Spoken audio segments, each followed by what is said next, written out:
Mr. President, I'm very proud of where the Senate is headed today. It's taken well over a year and a half for this bill to finally come together, to come to fruition.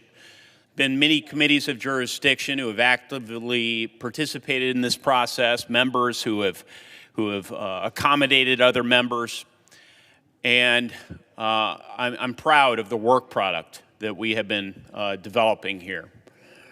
I especially want to thank, as we head towards what I hope is final passage later on this evening, my legislative director, Lauren O'Brien, my national security advisor, Brant Anderson, Dan Cheever, who works on Commerce Committee, all manner of work for me. They've worked tirelessly with Senator Schumer's staff and my colleagues on the Republican side to ensure that this day came about and we got a positive outcome. Let me say a bit about this legislation. We Americans have always looked towards the frontier and forward to new horizons. Our ancestors chased them across a continent and to the sea. When the wilderness was no more, they followed them elsewhere. In workshops and laboratories and factories and on farms, in the air and beyond. Our spirit is restless. We prefer the difficult as Americans. We've never accepted limits or impossibilities in life. No, instead, we sought to cure disease, to lift the human condition, to better understand the world around us, to constantly go faster and further in these and other endeavors. And we do these things always aware that the new knowledge that they bring will benefit mankind and make our union stronger. But this spirit is not entirely ours alone.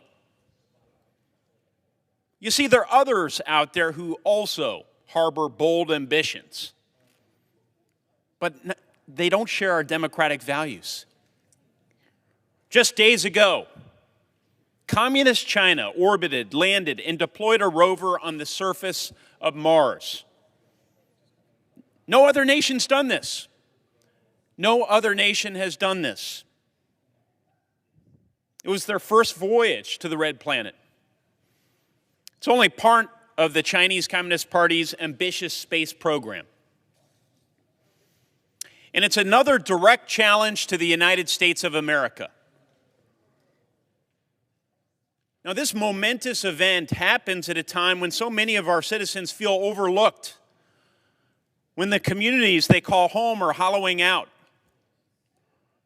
when trust in our civic institutions is eroding, and when our allegiance seems increasingly to our political tribes and not to one another as citizens for the common good. Let's not kid ourselves. The Chinese Communist Party plans to exploit our difficulties and divisions.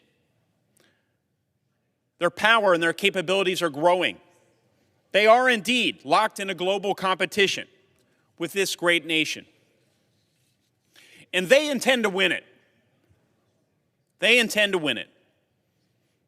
They think of those of us in this chamber as powerless to stop them and unable to prioritize our nation's long-term goals over our party's short-term gains. So I ask you this. When future generations of Americans cast their gaze toward new frontiers, will they see a red flag planted on those new frontiers that is not our own? Today, we answer unequivocally no. Today, we declare our intention to win this century and those that follow it as well. Today, we demonstrate our faith in the American people to lead the way and vote to give them the tools to do so. This bill, this moment, it's really not about beating China. It's really not about beating China. You see, the Endless Frontier Act is about using their challenge to become a better version of ourselves. It's about helping more Americans get more skin in the game, deploying their talents and untapped potential. It's about supercharging our economy as we emerge from this global pandemic, which descended upon us from communist China. It's about spreading the benefits of this economy far and wide and preparing and allowing more people, regardless of their circumstances or their place of birth, to meaningfully participate in the 21st century.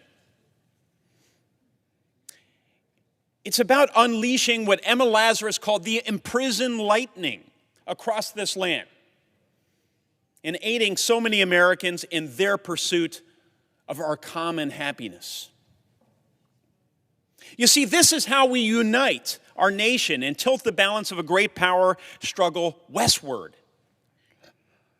This is how we become the first to reach the next great horizon.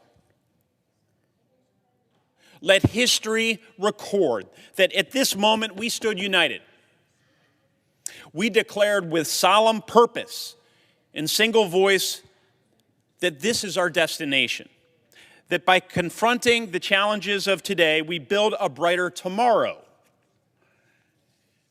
And that a new generation of doers and dreamers pressed America on once again towards the endless frontier. Thank you, Mr. President.